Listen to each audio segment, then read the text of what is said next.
What is up, ladies and gentlemen? Let me make sure that everything is working. Last time I went live after a long weekend and I forgot that I hit the live button. No, I am live. Hopefully, I am live. How's everyone doing? Hopefully, everyone had a great long weekend. Martin Luther King Day, got to relax a little bit, but it wasn't really that relaxing. I mean, if you were on the East Coast, you got snowed the hell in and you had to shovel your driveways. You had to, take care of the cold weather and everything. It was crazy.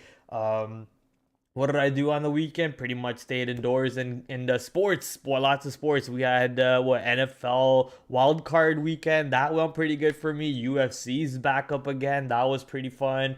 Lots of sports to watch. A lot of sports to bet on. We made some money too on there. My account's back up to what it was in December, so that was fun. But no, you guys are here for the stock market stuff and all the other fun stuff related to stonks. And let's talk about that. How did today go? How did I start my week? My start of my week pretty bad. I'll be honest, pretty bad.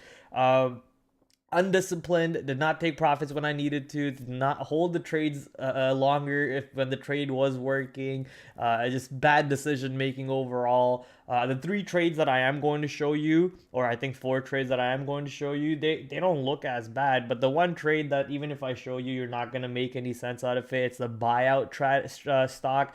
I just didn't flip my bias on that one stock, and that's the one stock that blew my whole day up. Completely blew my day up. If it was just for these four stocks that I'm about to show you, my day would have been flat. My day would have been flat. Nothing would have happened to my day. But that buyout stock just did not flip my biases. That was my problem. Did not flip my bias. Broke my line in the sand. Broke my stop like multiple times. I think I broke it 2 times and just kept letting the stock keep going on down. I was like, okay, maybe I'll give it a little bit more. Maybe I'll give it a little bit more. And I just kept buying the bottoms, and that stock just did not have any bottoms. Did not have any bottoms at all. And that one screwed my day up pretty badly. But I know that had I not done that, today would have been still a pretty decent day. So if I just don't do that, I don't have to worry about it moving forward. So I know what the game plan is for tomorrow. Don't touch buyout stocks. Don't trade buyout stocks. You thought you knew what you were doing, but you just simply have no clue what the hell you're doing. Just go back to what's working for you in the last week or 2 weeks and make sure that you put in the proper risk to those trades that have been working for you. You know buyouts weren't working. You did your review and you still went out there and you sized up on the buyouts and you got hurt. All right, so that's exactly what happened. But now that I know what works, what doesn't work, which I already knew before going into this week, I'm going to just flex on things that do work, which is looking at these earnings plays, looking at the daily movers, looking at stocks that move today and see if they have some sort of a day two type of situation for us to lean on. And a lot of stocks actually moved around today. The market didn't really do too much. There was a good little up move in the QQQs and the SPYs and so on. But then Waller, I think Fed Waller came out and started talking about how the interest rates don't really need to be cut anytime soon, so they're thinking about a later cut most likely. Obviously that catalyst not good for the market. The sooner the interest rate cuts, the better for the market. So the market did not really like that, and we got a nice little sell-off later on in the day around 11 o'clock or so. But that basically killed the original momentum that the market had to the north side. We were just continuously to the upside until 11, and 11 o'clock catalyst comes in and the market just down. So that kind of ruined all the fun over there for the upside if you were on longs on any positions. But if you were looking to get short today, you obviously had your opportunity there.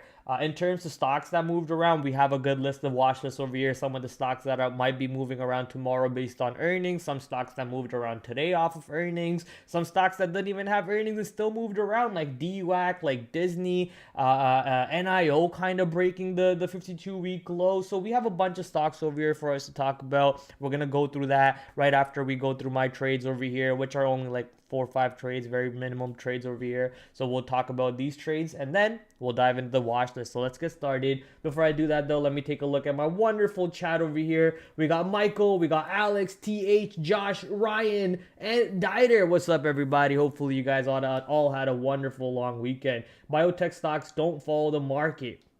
That's true. I don't think I traded biotech stocks though. I don't think I traded, but yeah, biotech stocks.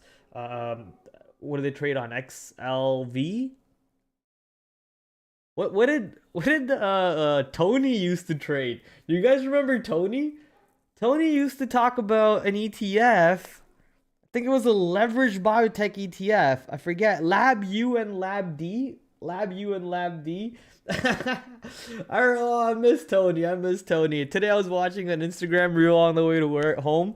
Um, and I saw this guy on Instagram. He reminded me of Tony quite a bit. Yeah, I miss Tony, man. Wherever he is in the world, hopefully he's doing great. But ladies and gentlemen, let's get started.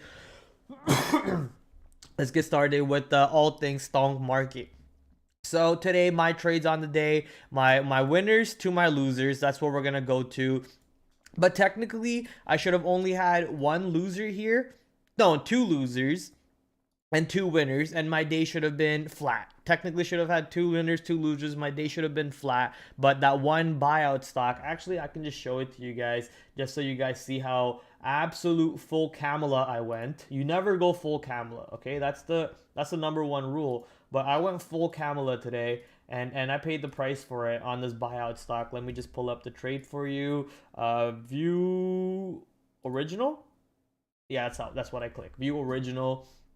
And now you guys can see right here. So started off with buying some longs, which obviously was not the right idea. The stock is clearly trading under $13.50. I was a little bit late to getting into work, the storm and the buses and everything. So when I come in around 10 o'clock, I see that the stock is holding $13.50 kind of off the open for the first half an hour. So I'm going to try and go long, ignore the shadow candles. The candles are missing, so you just see my entries. I'm just in and out, trying to provide liquidity, trying to provide some liquidity to the stock. And just catch some rebates, catch some fees that I could collect fees on this ability. So trying to do that didn't really work out too well. The stock ends up giving up VWAP and it starts flushing. This is where I should have kind of been ready, because 37.50 was a level I was playing off of for the last few days. That level is breaking now. Clearly we are under VWAP clearly, but I am not listening to myself. I tell myself, 37.45 is the last line. That's where I punch out of some of my position. But once the stock punches back up above 37.45, I'm like, okay, did I just punch the bottom over here like an idiot? I'm gonna try and make that money back. So now I'm revenge trading a little bit into these ranges between 37.45 and 37.50, but clearly lower lows, lower highs. We are still rejecting VWAP. This is where I should have been ready to flip my bias. I was not ready to flip my bias. Instead, I was ready to give the stock more room and keep on churning it every time it goes more to the downside against me. So that was a big mistake. I try to churn a little bit of my average, try to get in, trying to get out, try to hold some size for a pop to VWAP and maybe higher, but I'm just dreaming. I'm not playing what the stock should is giving me, the secrets, the answers. I'm literally hopium. I'm dreaming. I'm praying, and I'm asking God for the pops, but ignoring the move. Honestly, I didn't even think about this whole move to the downside because my eyes were just stuck on the level 2, ignoring the chart, ignoring what the stock is telling me, ignoring what the past is telling me, and just basically doing stupid stuff. Part of the reason why I went so hard on this stock, once again, is no excuse. I was just late to work. The storm, the buses, everything was late to work. So since I was late to work, I missed the opening half an hour of the day today. I was like, okay, let me go try to trade a stock where I can kind of take a lot of size and not really get burned too hard. And boy, was I wrong on that call. Took a lot of size, got burnt, absolutely burnt. Ended up punching the bottoms on every single flush over here. And yeah, absolute Camela trading. You never go full Camela. But at the end of the day, I know that had I not done all that stupidness, had I not hope and pray for a move, had I actually listened to the stock, or had I even not traded it, I would have had a flat day. So that's why I'm not really that tilted off of today's performance. Easily fixable mistake. As for how the rest of the trades went today, the two losers on the day, the first one, Citigroup. Citi was actually our best short on the day of the earnings day. So today being the second day of earnings, we were looking for some sort of a continuation to the downside. We shorted Citi all the way up here and pretty much rode it into somewhere into these ranges, and we stopped trading around these lows on Citigroup. But today, noticing that stock was opening flushed under yesterday's low, kind of trading under today's VWAP, VWAP, but trading around yesterday's low. So I figured I'm gonna take a short right around over here, and I'll give it the stop that the stock might need to prove me that it's wrong, which is get above VWAP and hold above VWAP. So I get short, I give it a little bit of a room above VWAP, and it starts flushing back down. On that flush, I try to add to the position, but now the stop is pretty much defined for me. I take that stop, I move on. Doesn't really hurt. The stock is not anywhere close to what I should have lost on this stock because I didn't really take that much size on it, just this little sample. Now, the next one that I took off of that catalyst was Morgan Stanley and Wells Fargo. Citigroup actually reclaimed yesterday's low, whereas Wells Fargo was rejecting yesterday's low perfectly. We already had opened throughout the day. We opened below yesterday's close, whereas Citi did not open below. We opened below yesterday's low, whereas Citi did not open up below yesterday's low. A little bit more bearish on Wells Fargo. Wells Fargo opened, reject, pull back, reject again right around yesterday's low. So take some shorts around there and look for a bigger move to the downside. But instead of taking profits on the bigger move to the downside right where this bottom happens below right around VWAP or so, I tried to add to my winners. Now, this is actually a conversation that we were having on my Discord server with one of our very, very active members in the Discord chat. Raz was talking about, about adding to winners. Raz doesn't really like to add to winners. He likes to hold on to his stock when it's winning and just manage his position because he has a fear of his average getting messed up. Now, that's something that I had back in the day. I never really understood when I would make a keystroke on a stock that's working for me, and sometimes I would punch out a full size, and then I would hear Neil in the back, or even my new managers at the moment. I don't think they would appreciate me saying their names out loud, but one of my new manager goes, punch back in, stop bitching, punch back in. I would never understand that because my average changes, my risk changes, everything changes. But if you think about it, you got short, let's say at these highs, it's moving down and you cover by mistake over here, just punch your size back over here. You already got paid for this move. You just got paid for this move because of your keystroke. If you take that back and give it the same stop, the worst thing that's happening is you go flat. The worst thing that's happening is you go flat. Maybe you stop out before that even happens. Before the high day even shows up, maybe you stop out somewhere in this range and you still end up profitable, right? Now, that's the case of a keystroke. In case of adding to a winner, that's something that I've been working on a lot more. If done right, it is very, very effective and a very needed tool on a day trader's tool set. It's a little bit different maybe when you're trading options. I will give you that. I trade stocks, I trade equities, so it's a little bit different on my end. But this is how I need to get better in this aspect. And that is, you see me starting my short with the risk of high a day. You see me adding on the flag, on the break of this.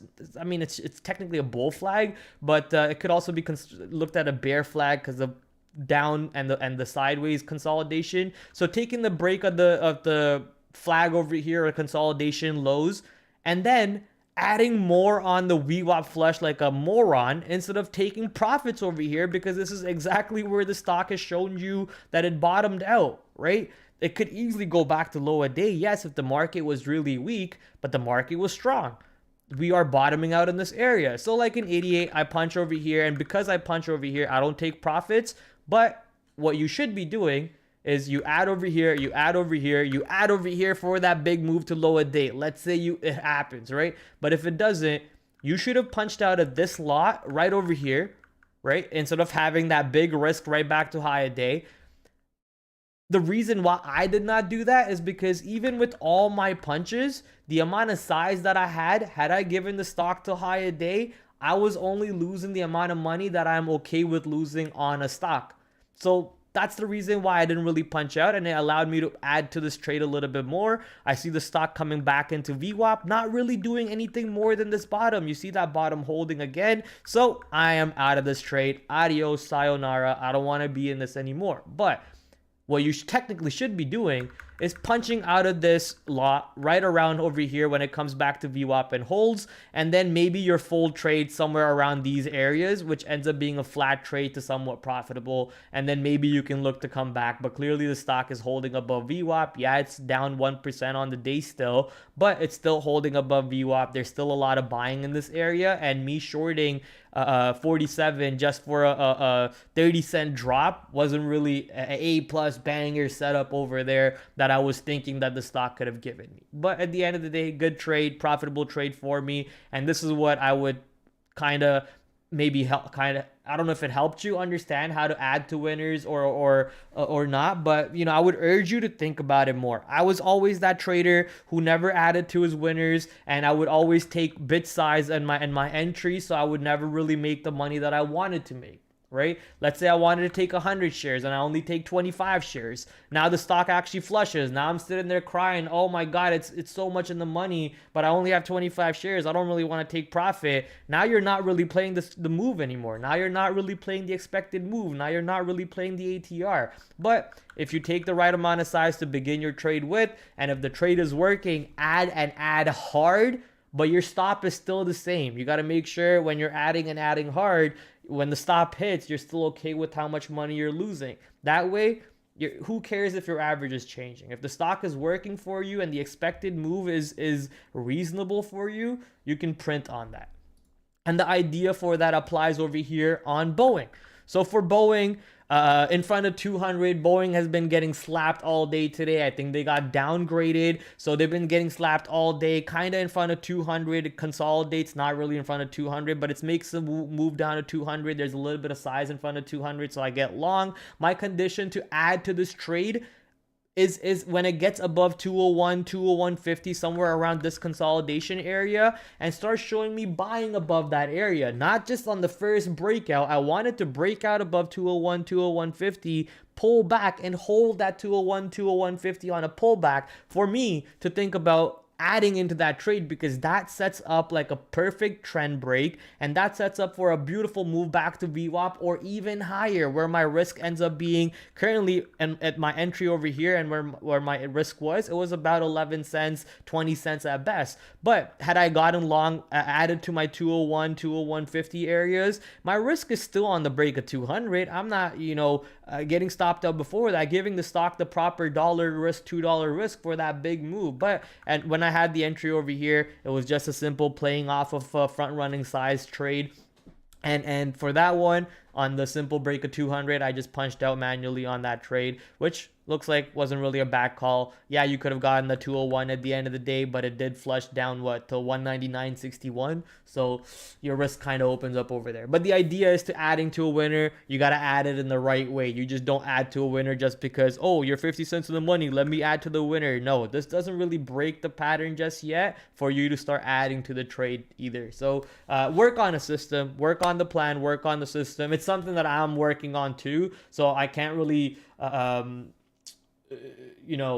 act like I'm there already. You guys see me working on all my systems every day. You guys see me improving on my systems, getting worse on my systems, trying to cut out the systems that are bad for me, trying to build on the systems that are good for me, and keep on improving 1%, baby, 1% every day. That's all that plan is, and keep doing that. Just keep focusing on that game plan.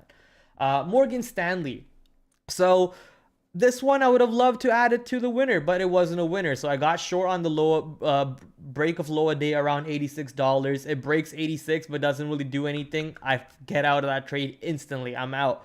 But it pops up slightly above 86 and then flushes back down. So I add to my trade, and then I see another pop right into that high and then flush again. So I add to my trade again, thinking that, okay, the stock is now going to flush all the way down.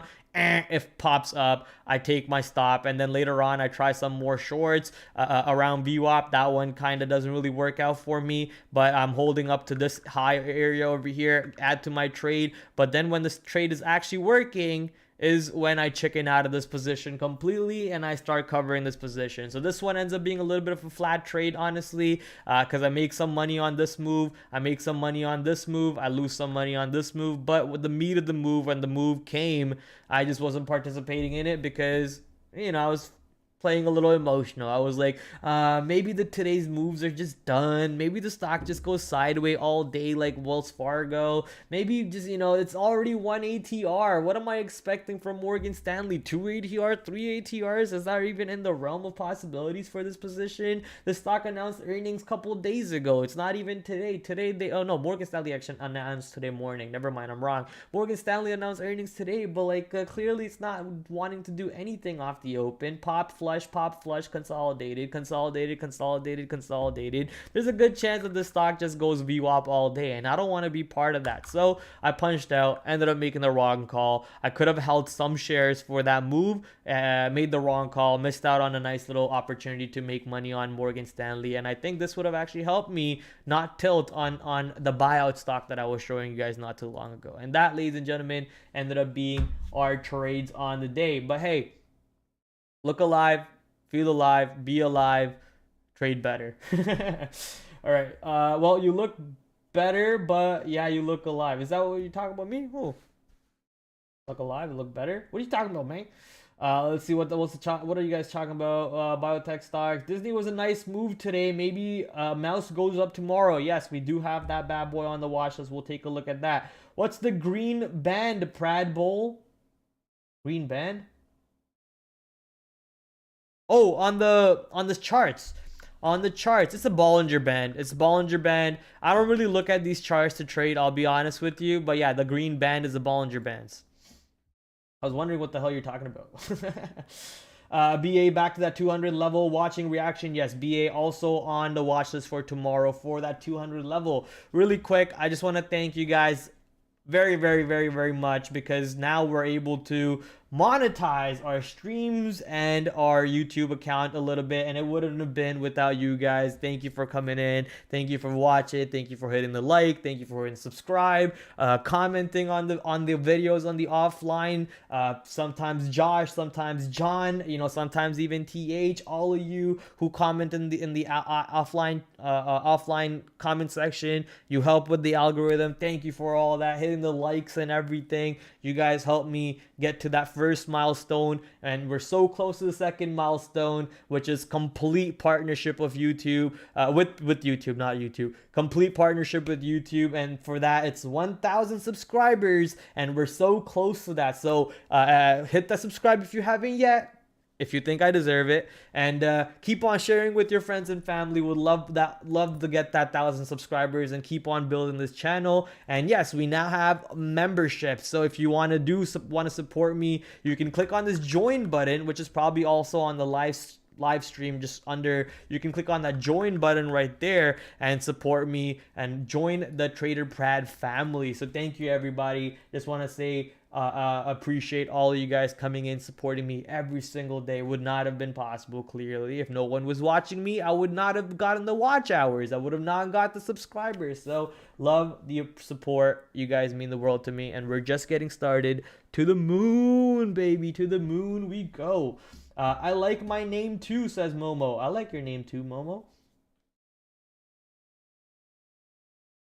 All right. Let's get started with our watch list for tomorrow. For those of you wondering what our watch list looks like, yes, it starts with earnings. Lots of earnings names. Charles Schwab, USB. What is USB? US Bank Corp?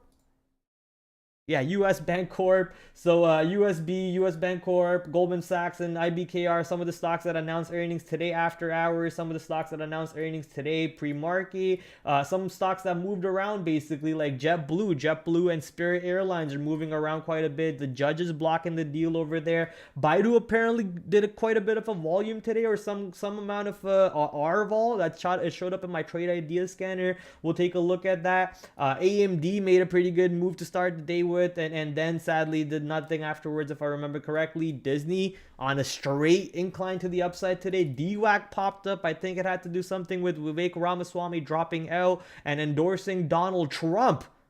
Baby, Donald Trump making America great again. He's gonna make the stock market great again. So I can't wait for that. If Donald Trump is coming back into power, NIO breaking the lows, NIO dropping like it's hot, dropping like it's hot. So we'll take a look at that bad boy. And then last but not least, we have the large cap. So let's get started with our watch list today. As you guys can see, earnings season, knock knock, earnings season's here. Let's open the door with a warm welcome and a hug towards the earnings season, because that means stocks are gonna move and it's gonna be reasons for us to take a look at them bad boys, starting with Charles Schwab and US Bancorp for tomorrow pre-market. We got Alcoa coming out with tomorrow after hours, which we'll talk about tomorrow, along with TSMC and a bunch of other stocks on this watch list, as you guys can see, or what on this earnings whisper screenshot. As you guys can see, this screenshot along with a bunch of other screenshots are all posted on our Discord every single day for you guys to take advantage of right here. Economic calendar, earnings calendar,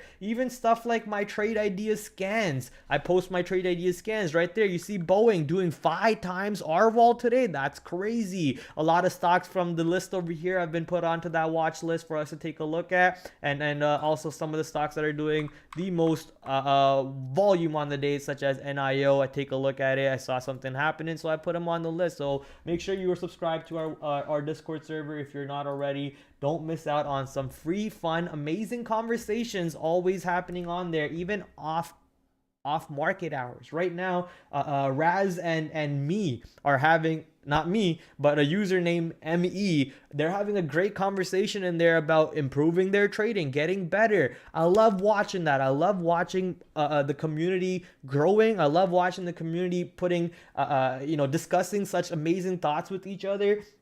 What I would love to see next is you guys trade reviewing each other, because this is what we do in my trading pod. I have my own trading pod. I got my friends in there. I got a bunch of other people in there. I'm just gonna move away from that one because I don't want to show you guys that. But yeah, you can see how people's names are here. They all post their own charts in each one of their channels, and then everyone else, if you have time, if you don't have time, that's fine, but everyone else goes in there and kind of reviews each other's trades. I would love to see that happening with you guys in the trade recaps area, posting trades and recapping trades for each other, making a pod, because you not only grow from getting your trades reviewed, you also grow from reviewing other people's trades, because now you kind of maybe get an idea of how to do something a little bit better, or how not to do something, because that guy's an absolute moron, and you get to see his trades on how he's trading, and now you get to see how not to do that. That was one of the things that helped me get better at my trading when I first started at Day Trade the World. I saw this guy sitting next to me doing the absolute moronic shit. I was like, okay, I know what not to do. I'm not gonna do that. Instead, I started looking at what other people that were actually making money, what they were doing, and I just monkey see, monkey do, right? Monkey see, monkey do. So I would love to see you guys start doing a little bit of a trade reviews in there. If you guys want me to participate in that, I would love to participate in that too. Just shout me out, and if I have any time, I would gladly review your guys' trades on stream and even off stream if I have the time to. But let's get started for today's watch list, starting with Charles Schwab. Charles Schwab and USB obviously announced earnings tomorrow pre-market, so not much to really prep for them. It'll depend on how they come out with their earnings report. Is it positive? Is it negative? At the current time being, XLF has been getting a little bit to the push to the downside. XLF, which is the financial ETF. This is your JP Morgan, your Wells Fargo, Goldman's, Morgan Stanley's, and so on. They are pushing these stocks to the downside.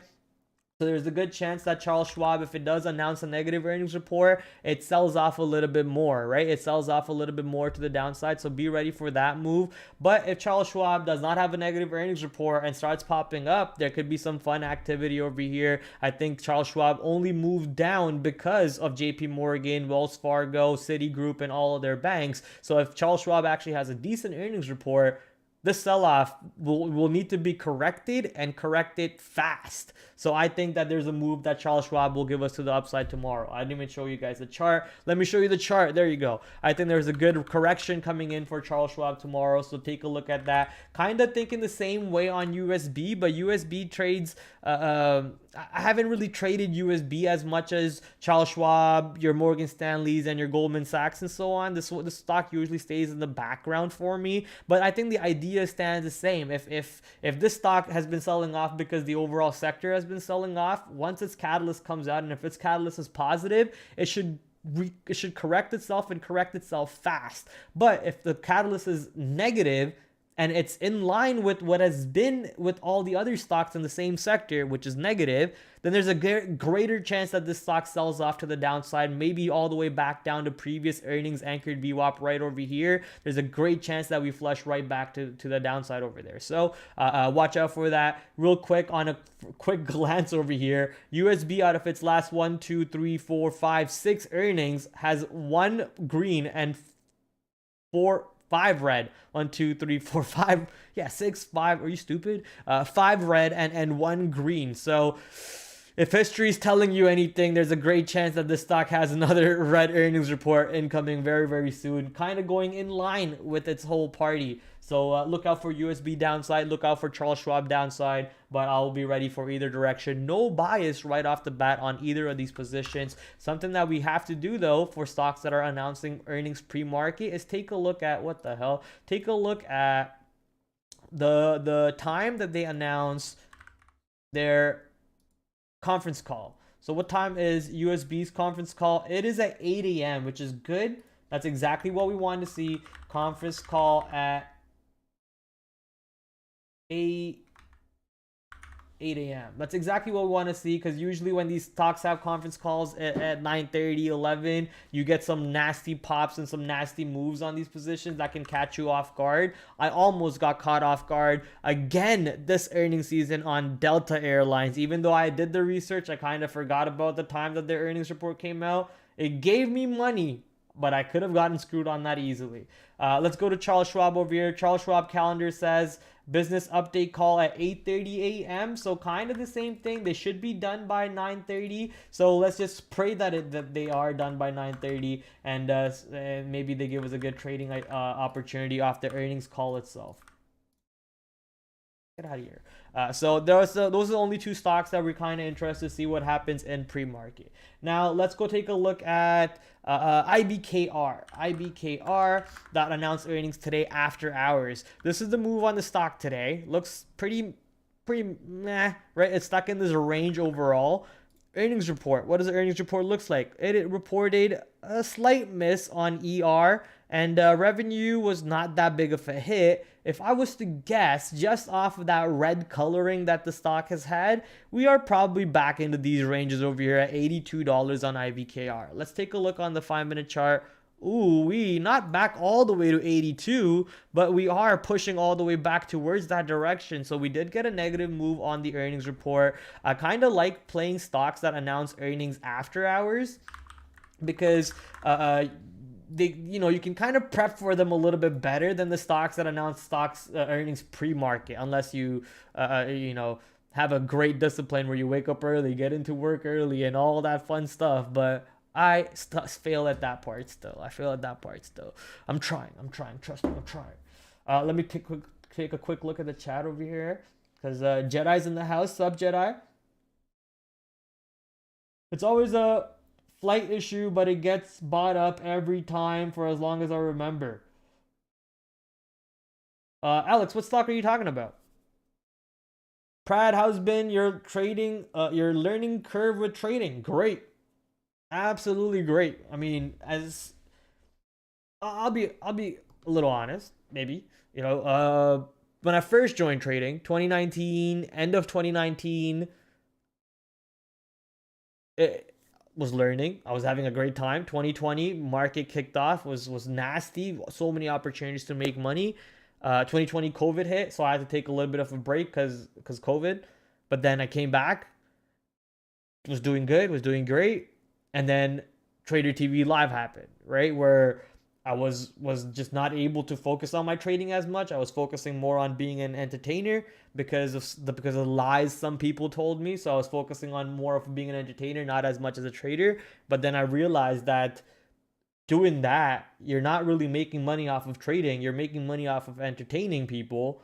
And one thing that clicked into my head really quick was, this is just a job, because I could lose that job very quickly. And I did twice. You guys saw that happen, right? So that was the point where I was like, okay, nah, this doesn't work. I'm gonna focus on trading again. And I started focusing on trading big time. Big changes started happening.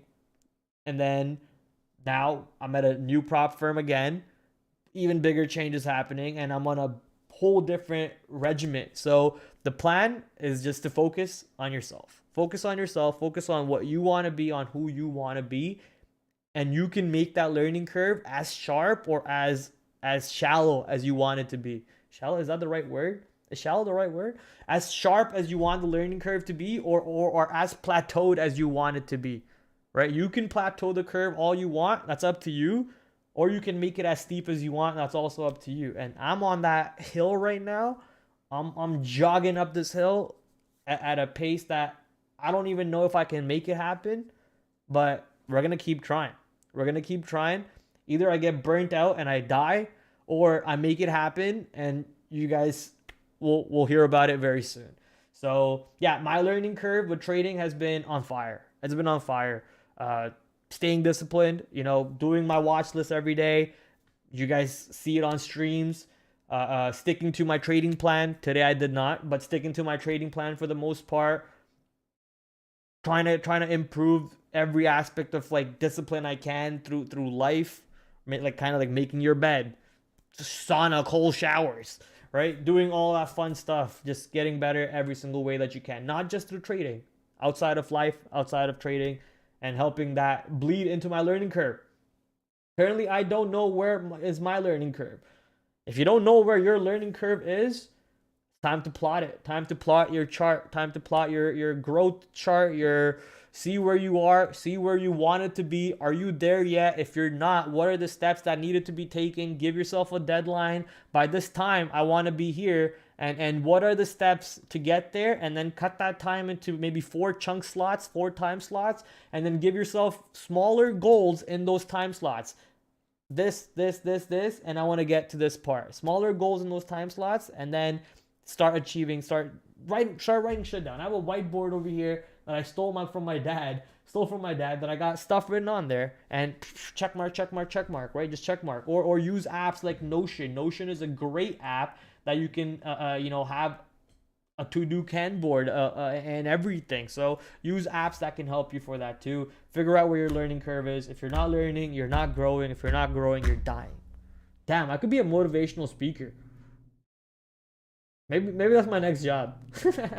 But hey, we're focused on one job and one job only, and it's ball so hard that nobody can stop me. So IBKR is the trade that we're looking at currently. The earnings move obviously to the downside. I am looking to see what happens in pre-market. Maybe the stock can pull back into yesterday's low and give us some sort of a projection around these areas, or does the stock open into 82? You can see a little bit of a consolidation in this area before the stock broke out. We also have surprisingly enough, the 50 period EMA and is it the 50? Yeah, 50 and the 100. Yeah, 50 EMA and the 100 EMA are both intersecting exactly at 83.75, 83.72. Is that where we're at right now? No, we're at 84. So slightly above that point. Oh, look at that. That's crazy. 83.74. Isn't that where let's put this back to default. So go back to the 1-year chart.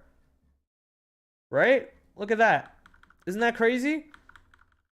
So on the daily chart, right around the 100 EMA and the 50 EMA is where the stock basically bounced off of and found a little bit of support in front of 84. We're right between 86 and 86.50 and 84 at the moment. So I would love to see how the stock behaves in this area. We kind of see buying coming in the after hours right off that low, which is pretty crazy to me. I mean, that's like perfect. I love it when things like that show up. So clearly there's people or algorithms or hedge funds, whoever it is, they're situating themselves off of these indicators, and we could possibly find a trade off of those indicators tomorrow, and we'll keep a close eye on it. So IBKR, let's take a quick look at how much volume the stock does on a 10-day, 30-day average base. 30-day average 1.39, let's say 1.5. That's not bad. Today's volume, even before earnings came out was about 2.6 mil. That's also not bad at all because we're seeing an elevated R while going into the earnings report. So there's a good chance that the stock does bring in 2 mil to 3 mil volume for us to trade with. A good chance. I'm not saying it will. There's a good chance it will.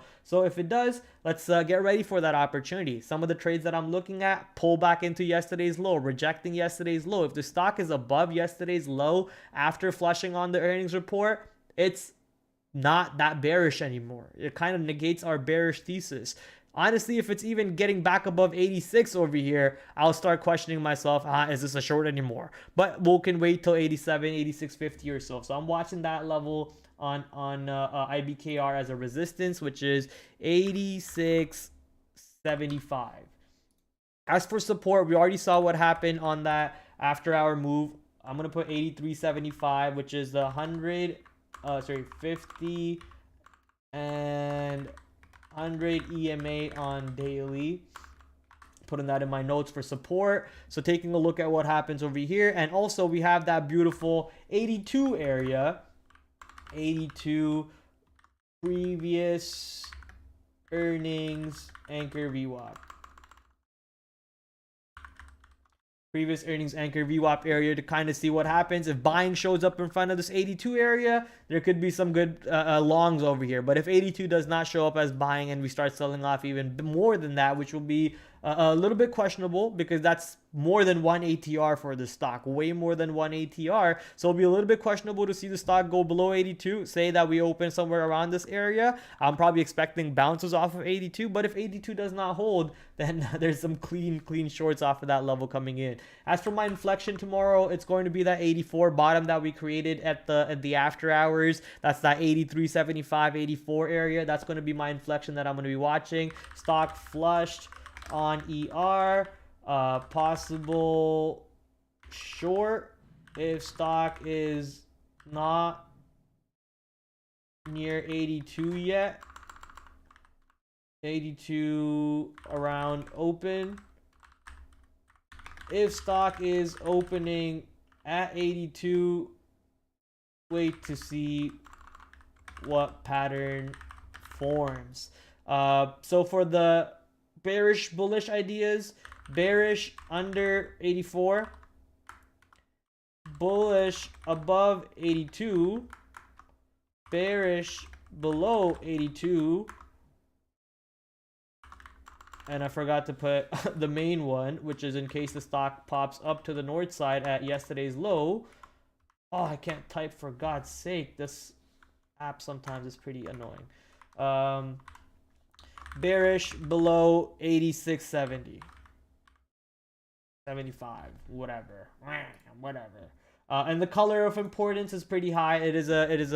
I think there'll be a good setup over here tomorrow. I'm excited to see what type of opportunities IBKR shows up, especially if it has good R vol. It has good R vol. Now I gotta hide this again because I'll see exactly where the stock moved in the after hours. I like guessing, so we're gonna guess. Oh wait, there was no other stocks for us to take a look at that announced earnings after hours, sadly. So we can leave that panel open and head over to the next stock on hand, which is Goldman Sachs. Let's take a look at Goldman Sachs over here. Goldman Sachs actually came out with a pretty decent earnings report. 51 beat on EPS.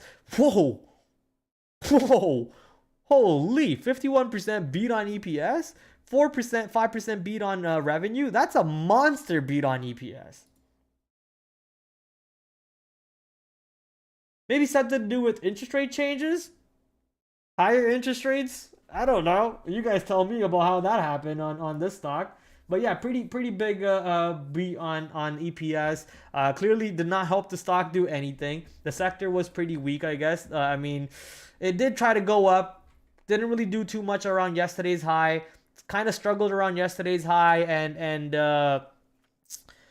pre-market highs, and basically just stuck in a box in yesterday's range. Inside day on earnings day. That's a yikes in my opinion.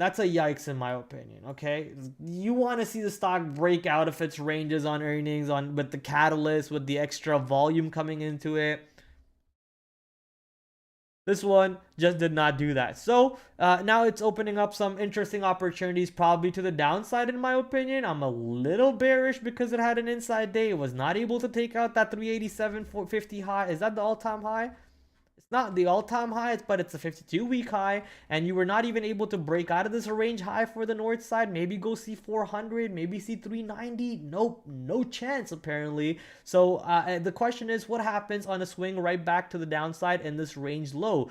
We've held it once here, we've held it once here 2 days ago, and we're holding it again today. So the chance of the stock holding that area again, pretty damn high. But what happens if we don't hold that area? There's a beautiful move all the way back down to 360 on the stock. So that's an opportunity that I would love to be involved in. But let's say it does hold that area, then I would love to be involved in the long too. So we're looking at support 374.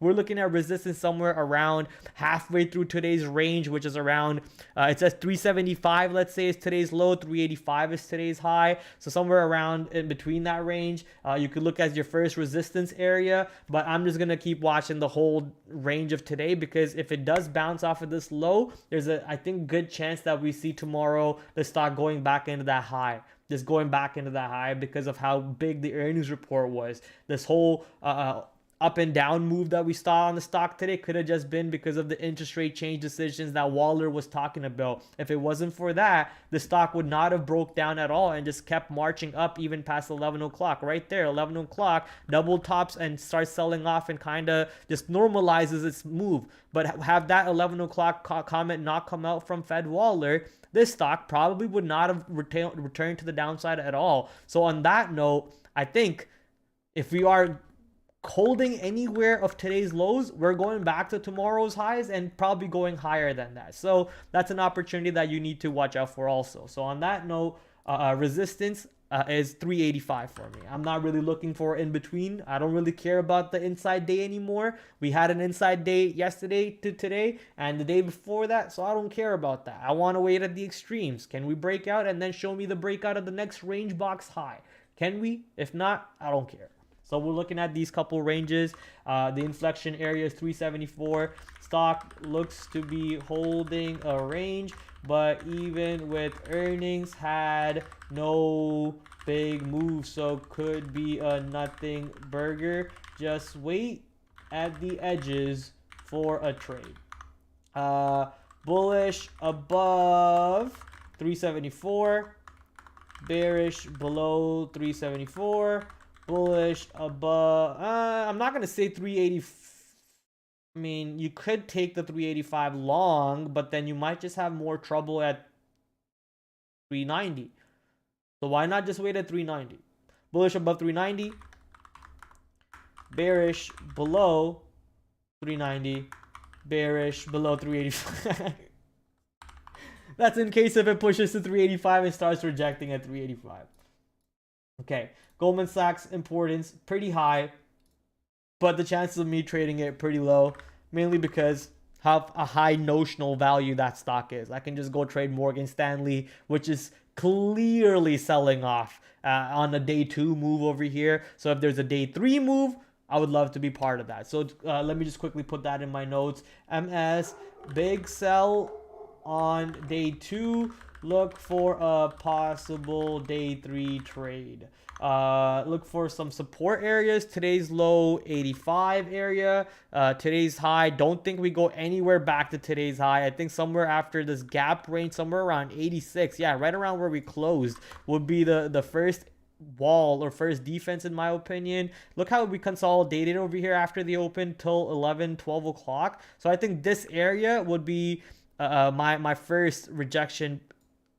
Which, what is that? 80? Yeah, I'm going to put 86. 85 and 86 are on watch.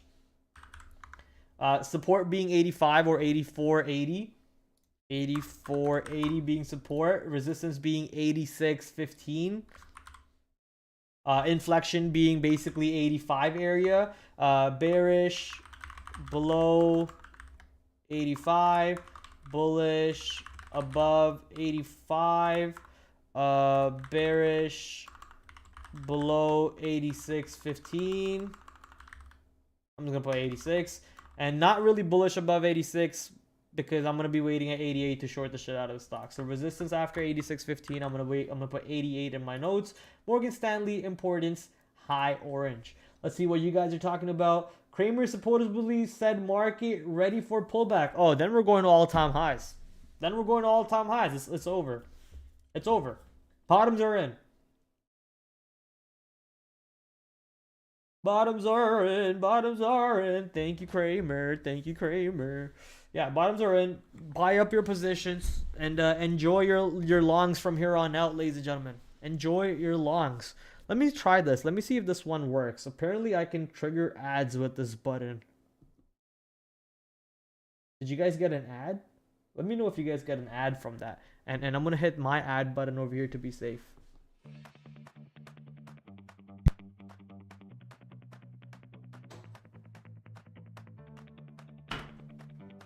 Hey, you there. Yeah, you with the Manscaped shirt. Are you tired of decoding the stock market?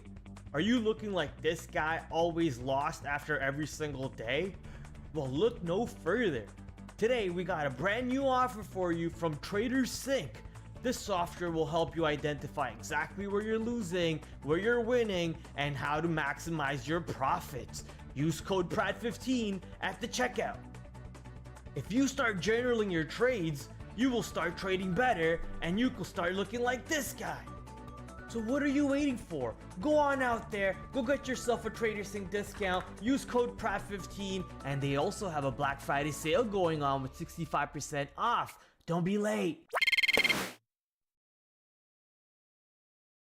Welcome back, ladies and gentlemen. Hopefully the advertisements are over. That was a test to see if I can trigger advertisements on YouTube, but I also played an ad for those of you who probably will not get the ad, just to be safe over there. But yeah, let's see what happens. Black Friday sale. Hey, yeah, I know I need to fix that advertisement. It's a New Year's sale that they're going on, but it's the same price, same discount. That's why I left it in. But no Black Friday anymore. I need to fix that ad. I need to fix that one. But yeah, okay, let's go to the next stock over here. PNC. PNC earnings report came out, I think, yesterday after hours, or sorry, Friday after hours. Did it? No, it came out today pre-market. Sorry, today pre-market. Didn't really watch the stock trade at all, but looks like it bounced quite well all the way back into the opening high. So pretty much all 100% retracement. Lots of buying came in later on in the day to help the stock out. So pretty big move over here on PNC. Not really sure if you can think bearish on this position anymore. You might need to be careful being bearish on this stock. There could be a bigger move to the north side on PNC just on the way it moves. So for that one, I guess you're waiting to see what happens around 147 area. If 147 low shows up to be 148, sorry, low shows to show some buying on the stock, maybe we can think about getting long at that 148, hold for a breakthrough through 150 and get higher than 150 or more. So there is some opportunities over here, but for me, the stock basically needs to now hold 148 or higher, or there is no trade. If it's above 150 or higher, there's a trade too. So if it can break above 150, hold near 150 and start looking like 150 is support, which is basically today's high, then that is also a trade up opportunity to the long side, which is pretty confusing because the earnings report is showing red. Where's my mouse? There it is. I have like 4 screens over here, so sometimes the mouse gets lost. So the earnings report is a little bit of a miss, right? They missed EPS by 12%. Revenue, they did beat, but the market did not really care. The market bought up this position quite a bit. So I'm wondering what happens to this 148. That'll be my inflection note for area. ER was red, but ER was flat, I guess. ER was, what's the word when there's a miss and a beat? ER was mixed, but stock got bought up after flush. Possible longs. Bullish if stock can hold 148 area or get above 150 and hold. Resistance 150, support 148. There we go. PNC though, on the color scheme, I'm gonna put it on the blue because I like it's the same thing as USB for me. I actually haven't traded the stock as much as the other banks, so I don't really know how cleanly it trades. I don't know the spread of the stock. I don't know the moves on the stock. I don't know what kind of games are played on these positions. So it'll be a little bit of a lower priority, but it's still looking like a pretty good trade setup for me. If 148 can show real good buying for us to be involved in, and then we can hopefully ride that move through 150 and a bigger move through 150 for a higher move up, because the stock looks pretty bullish to me. Now we got non-ER based stocks. We got Boeing, first one coming up. I mean, my goodness, Boeing has been getting destroyed, but just not when I'm short, huh? Just it doesn't get destroyed when I'm short, but when I'm not short, oh boy, Boeing, all hell breaks loose on this dumb stock. I'm just salty. I don't know if you can tell. Very, very salty. You can you can taste I'm palpitating the salt. It's in the air. You can taste it. All right. Enough jokes. Let's throw some ranges that we might be interested in for the stock. For some reason I have the good mood song stuck in my head. I don't know if you guys know that song. Long hair, long mane. How does it go? Long mane. Nah, nah, nah, nah, nah, nah. I don't know why that song stuck in my head. Horse girl. I want this out. You go out. Bye bye. I don't want you. The 200 level, which is very, very significant on Boeing, obviously. So that's the level that everyone's kind of keeping an eye out on. Today we did break 200 only by 50 cents. I would not consider that a break by any shape or form. As for the next zones or areas of interest below 200, I think it's this double bottom that we're kind of seeing. You see how we peaked above that double bottom, we got below it, got back above it, but then established that area somewhat of a resistance, and then that area ended up being a nice little breakout. 200 area coming into play. 200 now not being so clean. It's a little choppy. 199.50 technically. So now the question is, what does the stock do going into 200, going into 199.50? Does it show buying above these areas? If it does not, then there's simply no longs in Boeing. Boeing still going to the ground, just like its flights, just like their flights, going to the ground. So watch out for what happens at this 199.50/200 area for BA. That's the only level that I'm honestly interested in. I don't really care about the resistances, but if the stock is popping into today's high, I would expect no more moves past that. So I would look to see what happens in the 210, 211 area. So 210/211. But as for my inflection, which means what I expect the stock to open into and what I will keep my eyes on, is this 199.50 area and that 200 area for the stock. Stock sold on downgrade. Look for day 2 trade, although it's now day 1, 2, 3, 4, 5, 6 since Catalyst. Okay, bearish, I'm not typing, awesome. Bearish below, for those of you wondering what I'm doing and where I'm typing, right here you guys can see bearish below 200 /199.50. If stock can show clear selling under here, if stock is holding 200, and get long. Why do I type it like that? Bullish on a hold of 200. There we go. Why did I type it like that? That was so stupid. Boeing, obviously, because of how it moved today, importance, high color. And for those of you wondering how you could subscribe to this watch list, you can do so very easily by checking out my Patreon, where you can support me. Maybe I could also add it to YouTube members. You know what? I'll do it. If you're a YouTube member or a Patreon member, you get my watch list sent out to you in the email every single day. But that's not my way of kind of charging you guys to pay me anything, because all of my streams, oh, sorry, hold up, give me a second, let me turn that off. All of my streams, absolutely free. All of my information, absolutely free. You see me talking about my watch list, you see me typing about my watch list, so I'm not really trying to sell you guys anything, okay? All that information is free. But if you want to support me, I'm going to go that extra step for you and send you an email out. So feel free to check it out. Sound is bad. How about now?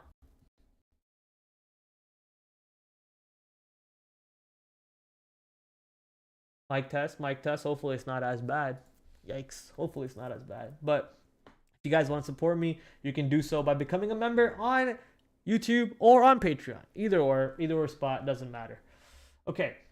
Next stock over here, ladies and gentlemen, JetBlue. So this one I thought was moving just because of how airliners were moving. I honestly did not know that the judge made a ruling until an hour or two ago before I went live. So I'm not really sure what I want to do with these stocks. I mean, JetBlue did flush down, but then pop right back up and kind of stayed in that solid range. So look at those moves. Look at that move over here. That's insane. From going up till down. This few candles over here are basically the high and the low of the day, which is insane, right? So the judge's ruling over there clearly coming in and affecting the stock quite a bit, affecting Save a lot more. It makes sense, right? Save, Spirit Airlines, was previously about to get bought up by Frontier. Was it by Frontier? Maybe by JetBlue. I forget. But they were getting bought out by, it looks like, JetBlue. JetBlue decision getting blocked by the judges a little bit. Let's quickly go read up on that. What actually happened to Save today? Spirit Airlines finds itself with a few options after judge blocks deal with JetBlue. So JetBlue deal getting canceled by them. They get a pop because they're not going to be out of X amount of dollars that they were going to spend buying Spirit Airlines. And obviously Spirit Airlines, which has been a rumor to get bought up for so long and hence has been making that recovery back to the north side ever since. Now that the rumor has been negated, it's dropping right back to the south side where the price technically should belong, right? Fair price kind of for this position. So I don't really have a trade idea because it's so news based. But if you do want to trade JetBlue, it's most likely bullish. And if you do want to trade Save, it's most likely bearish. The reason why I don't want to trade Save is because it could easily get another bid from another airliner very easily and they pop right back up. So if you get caught up in that trade, you're getting your head chopped off. And the reason why I don't want to trade JetBlue is because JetBlue could easily just come out and be like, okay, we'll do this, and we'll do that to kind of get in compliance with the judges, trying to get compliance with the Department of Justice, the Federal Trade Commission, and see if we can kind of push this deal forward, kind of what Microsoft did, right? They said that we're not going to lock up games on the Microsoft world. We're gonna make it open world to Sony and everything else once we buy Activision. So don't worry about that. Those kind of deals help facilitate Microsoft's deal with Activision get closer. Even Ubisoft had to enter that deal to help Microsoft and Activision actually closed that deal, and they did that by facilitating some of the game licenses from Activision to Sony and to other platforms out there. I think that's exactly what happened. I might be Joe Roganing the shit out of this, but that's kind of what I heard. So the idea over there was with JetBlue, I don't want to short or long that trade because easily a news could come out. So these are very news-based stocks at the moment. Just let them move around. We have other stocks that are moving around with news that does not randomly come out with more news out of nowhere. So that's the reason why JetBlue and Save, I might just delete these two from my watch list for tomorrow. No real importance, but I'm not going to actually delete them. I'm just going to move them a little bit lower on my watch list to the point where they're not just in my face making me want to, take a trade on them. But they're on there for us to kind of see if anything happens on these stocks. And if anything wild does happen, then we can kind of last second pull them up.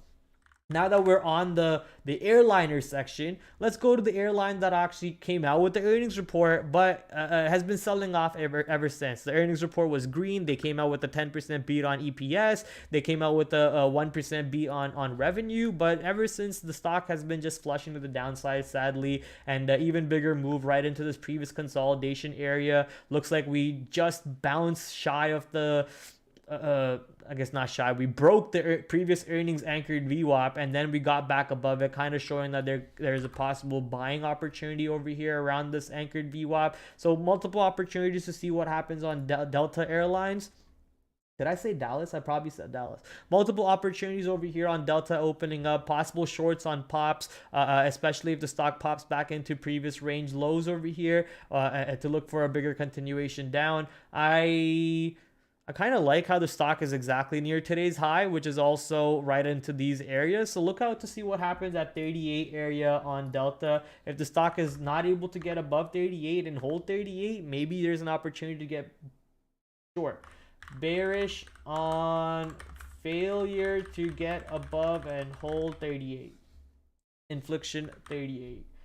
Delta, however, for the trade importance for me, it goes on the blue side. It's earnings day 3. Day 1 was a big sell-off, and day 2 sold off also. So there is a chance that day 3 sells off too. But I wouldn't expect more than today's low, somewhere around $36, right? I wouldn't expect more than that. It's kind of more than the ATR itself. The volume's going to start going lower, so the ATR is going to start going lower. So the chances are the stock doesn't really go that much further than the money that you want it to, right? You'd just be dreaming and hoping, kind of what I was doing with my buyout trade today. So Delta Airlines over there, that's the trade that I would kind of be interested for. Baidu basically pushing all the way back down over here on the 1 year chart.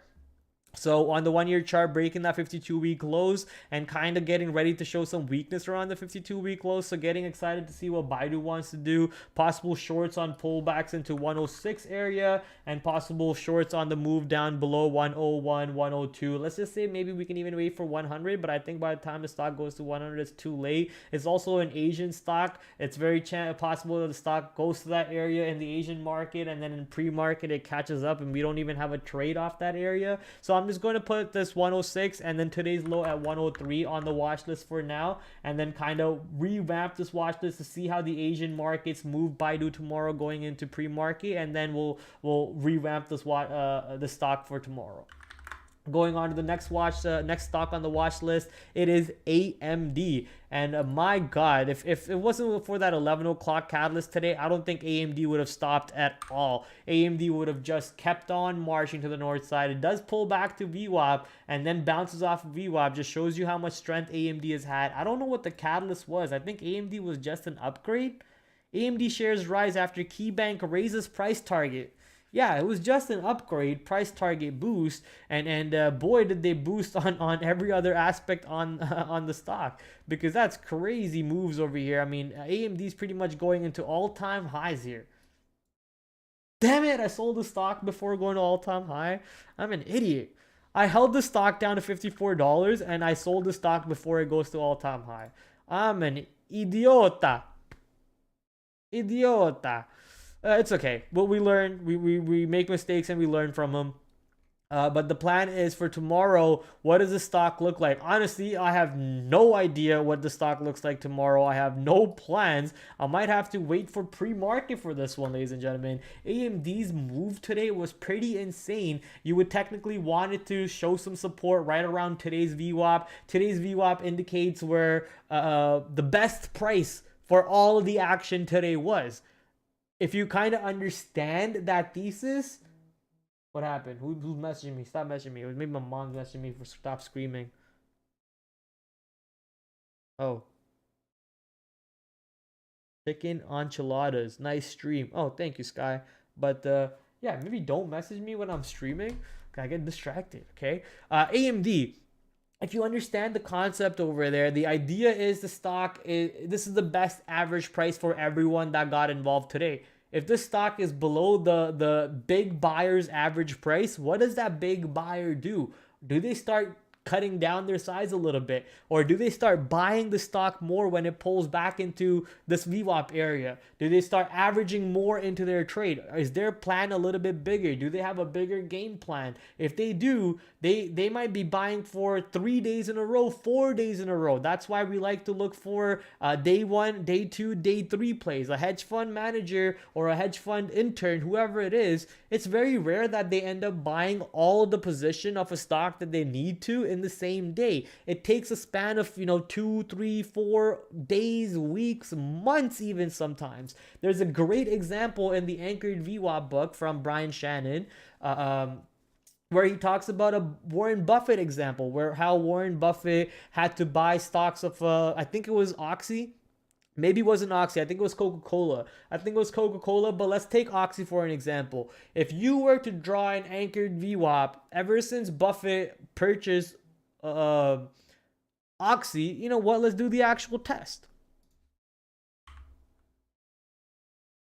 When did Buffett start buying Oxy?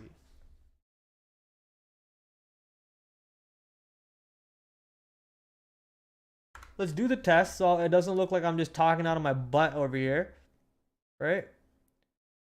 I mean, you can just see where he's buying. You can just see where he's buying. But let's go put it at the start of 2022. Let's say that right there is exactly where the news was announced, but I think it was more here because of that breakout. I think it was more here. So basically right around over here is Buffett's average. What does Buffett do, or what what does Buffett do around these averages if it's not holding, especially these support areas? And I honestly think these support areas are being created by him. These support areas have to be created by him. But what does that buyer do when pushing into these areas of key levels? Are they showing more buying? Are they showing more selling? It's not really showing up over here as a perfect example right now because of how long time period I guess the anchored VWAP is compared to the textbook, which I call the textbook, but the anchored VWAP book by Brian Shannon. He talks about in a span of I think 2 weeks, Buffett had to buy X amount of shares of Coca-Cola, and if you took the chart and then you put in the anchored VWAP from the start of that day till the last day of when they stopped buying, you see exactly how the VWAP is where they bought it. So in that idea over there, I would want to see what happens on AMD on any sort of a pullback into today's VWAP or even into today's low, which is right around this double top, I almost called bottom, the double top on the daily chart, which is around 150. Yeah, 150. So pull back into 150, which I think is a little bit of a too steep pullback. I don't think AMD pulls all the way back to 150. If it does, then why did we move today like that, right? Then what was the move today for? So I don't think it pulls all the way back to 150. Hence, that's why I'm looking to see somewhere around 155, 156 to see what happens on the stock. But I have no idea what the stock does tomorrow. To expect another same candle right above here is crazy, but that basically opens all-time high for AMD. So maybe it's not that crazy. Maybe it's not that crazy to expect that, right? It would be a little wild to expect the same candle, but that same candle will give the stock an all-time high break and then a possible pullback past that all-time high. So yeah, I'm very conflicted on AMD for tomorrow, but very excited for it. Very, very, very excited for it. Now, let's go to Disney. Disney had a pretty wild move today. It's been basically doing nothing and trading sideways to the downside a little bit. Let's just throw that one right there. Ooh, we actually got the break of that trend. Finally got the break of that trend over here. Maybe there is some actual continuation to this trend to the upside. Disney has been kind of boring for a day trade, honestly, in the past few days. But this move on Disney, was it anything news-based? Walt Disney nominates 12 to board of directors, says CEO Iger's compensation doubled in 2023. Disney makes his case for rejecting activist shareholder. Disney board nominates dozen nominees that does not include activist investors. Ooh. So basically reorganization of board members and basically saying we do not need activist investors to kind of help our company get better is what they're saying. I think you need it, Bob Iger, because you are running the company to the effing ground. You suck. Okay? You suck. But who am I? I'm just a random kid with an opinion. Disney got a nice little pop today. The question is, what does the stock do on this pop? I don't really feel that bullish with this pop, but if it does pull back and hold some area over here, I don't want to see it all the way back down to yet today's low. So I want to see somewhere above this area. Show me some buying. Maybe there's an opportunity for the stock to go back to today's high or higher. The only way this stock is really exciting for me tomorrow, if it opens up higher than today's high, and pulls back into today's high, holds it, and then rips up. That's the only way I am really excited. Without that, I am not excited on this stock, because it could easily have an inside day tomorrow, and by that I mean it could easily just trade this way. Where's my marker? It could easily just trade this way tomorrow. I'm not interested in that. What I would like to see, it opens, comes this way, and then just bang, bang, bang, bang, bang, bang, bang, right? All the way to the upside. That's way more exciting for me to be involved in. So I'm just going to wait to see if that comes up on Disney. Next stock we have is DWAC. DWAC. My God, this was one of my best stocks I've ever traded in my life. And you guys probably remember why. Can I get my marker back, bro? Thank you. I don't want to draw. So right here on this day, I took that halt and I got out basically 175. So that was a monster long for me. Holy, what a day that was. Never had a day like that ever again. But I will soon. You know, I should say I haven't had a day like that yet. Again. But I will very soon. I can't wait for days like that to show up on my P&L for you guys, for me to talk to you guys about. But until then, let's get prepared for what is the opportunity that we get tomorrow. Now, obviously, this catalyst, I think, is only because Iowa caucuses. What the fuck is that? Like caucuses, like a body? Trump wins Iowa dead bodies? How do you say that word? Caucasus. Isn't a caucus carcass?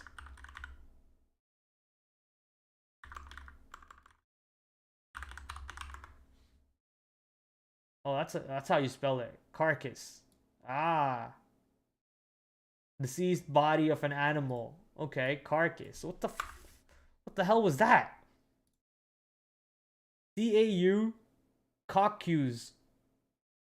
What is caucus, chat? Cactus? No, not cactus. CAUCUSES. CAUCUSES. Oh, it's a region.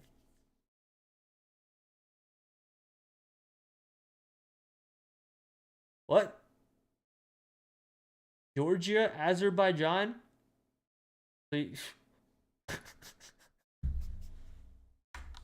You're telling me Trump won Georgia, Azerbaijan, Armenia's vote? It says Iowa, though. I get it, Iowa. But yeah, okay. The overall idea is Trump could very easily become your president again. And right there, that was the one that I was thinking. I thought that this was the news.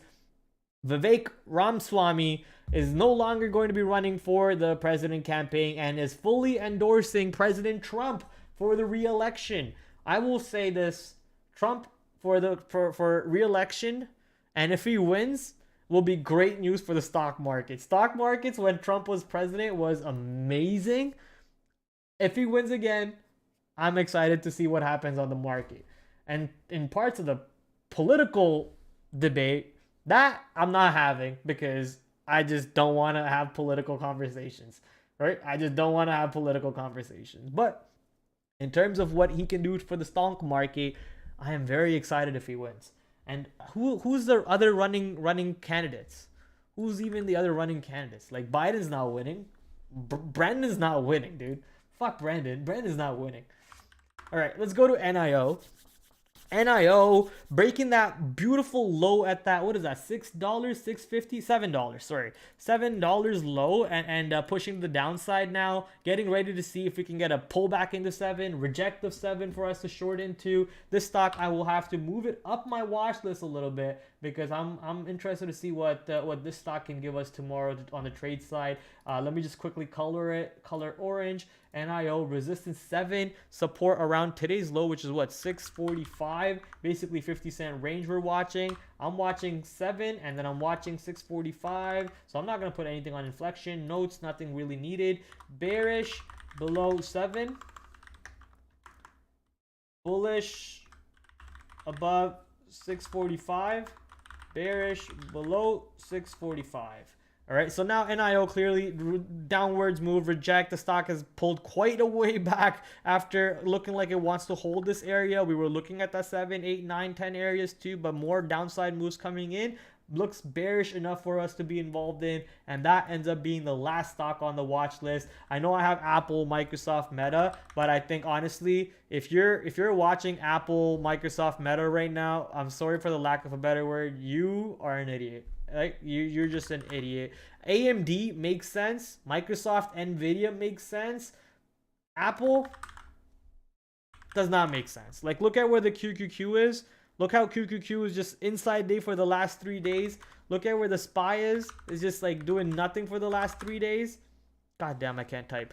It's doing nothing for the last 3 days. So if you're watching Apple, Meta, I guess Meta is worth watching because Meta is also doing a little bit of a fun move.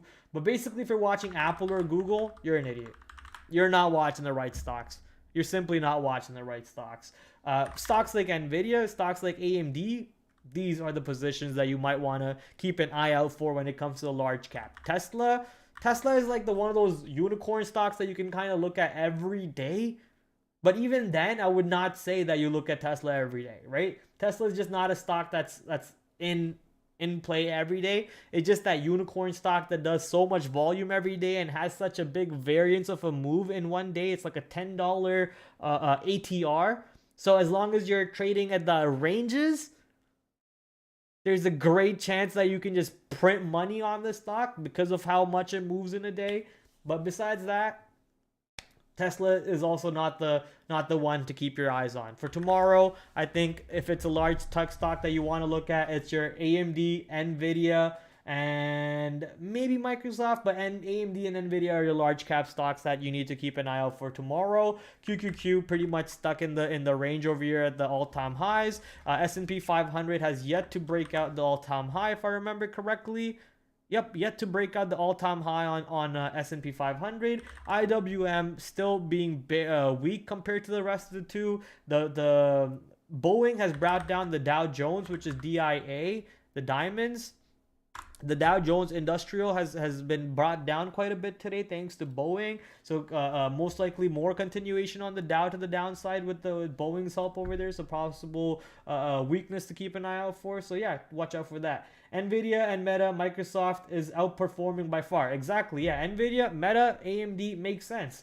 But watching Google and Apple when the market's doing zilch, you're an idiot. You're an idiot. Period. Okay, let's go see what else is left for you guys for me to show you guys. I guess we have to see the economic calendar. How can I forget that? Core retail sales, 3-star event, 8:30. Export import numbers coming out at 8:30. Okay, retail sales coming out at 8. I love Wednesdays, my goodness. But this is what is not exciting.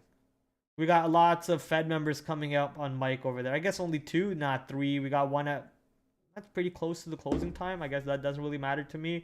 But we do have Fed members coming up. Fed member Bowman, Fed Vice Chair Barr. So that's pretty important, but that's only one star apparently. Fed Bowman. Let's see what.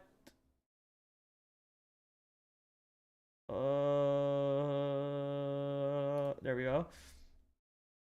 Let's see if Bowman is a voting member. He is a voting member for 2024, 2025, and 2026. He is more on as green hawk or red hawk. I'm guessing red is hawkish. Yeah, most hawkish to most dovish. So blue is dovish, red is hawkish. This picture was updated on the 9th of January. So Bowman is pretty hawkish. Waller, who spoke today, pretty hawkish. And you saw him talking today pretty hawkishly. They talked about possibly not needing to raise or not needing to cut interest rates quicker and basically hold them longer. So Waller pretty bearish today. That brought down the market at 11 o'clock. Bowman comes out tomorrow on the microphone, so watch out for that one. And Waller again comes out tomorrow later on in the day, so that's something. Barr, who's the vice chair, surprisingly. Oh, Jefferson is the vice chair on this picture. What? Barr is just on the board, January 9th, but it says Fed Vice Chair Barr. Oh, for supervision. Vice chair for supervision. He's not the vice chairman. Okay. Just another board member. He's a voting member. He's absolutely not bearish or hawkish. I guess that's why the impact of what he has to say doesn't really matter too much. Probably not even talking too much over there. Maybe just about supervision in general. But Bowman, who is pretty hawkish, important to see what he says on the market. Waller was the same way today. Williams coming out today later on. Sorry, tomorrow later on, not Waller. But Waller was the one who came out today and disrupted the market. We got lots of events coming out tomorrow at 8:30. That's your important time zone.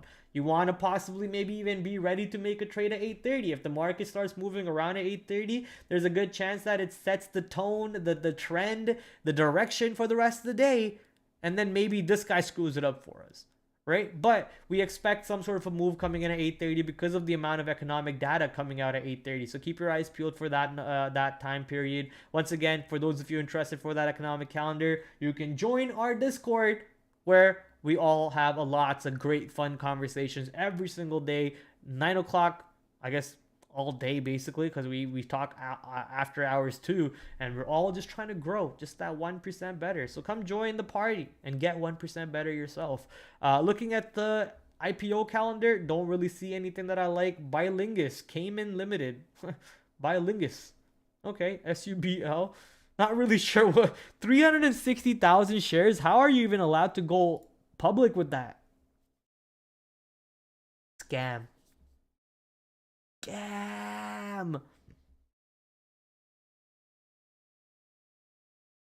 I smell scam. You guys smell that? I smell it. All right. Close this, close that. Anything else that I need to talk about? We talked about the watch list. We talked about the stocks for tomorrow. We talked about my trades on the day. We looked at the economic calendar. We pretty much are done for the day, ladies and gentlemen. There is no S&B Capital video for us to watch today. Also, it is time for me to go shovel the snow outside. There's a little bit of snow for me to take out. So I'm going to go do that. And then I will see you guys tomorrow for another great episode with your boy TraderPrad. Thank you for coming in today. Once again, I thank all of you for helping me achieve this milestone over the weekend, which allows me to now basically monetize YouTube. So thank you everyone for hitting the likes, hitting the subscribes, watching every day, either on live or even off live. If you're watching it off live, that means a lot to me too. I just don't know your name because you're not in the chat. Usually I get to see the people's names who are in the chat. So if you're watching me offline, you mean the world to me too. And I can't wait to see you one day in the chat, hopefully in the live chat. Thank you everyone once again for joining today. I will see you guys tomorrow. Have a great night. Have an even better trading session. And I will see you at 9:30 in the Discord chat. Peace. Ciao, ciao, ciao. Why'd I do this and then do this?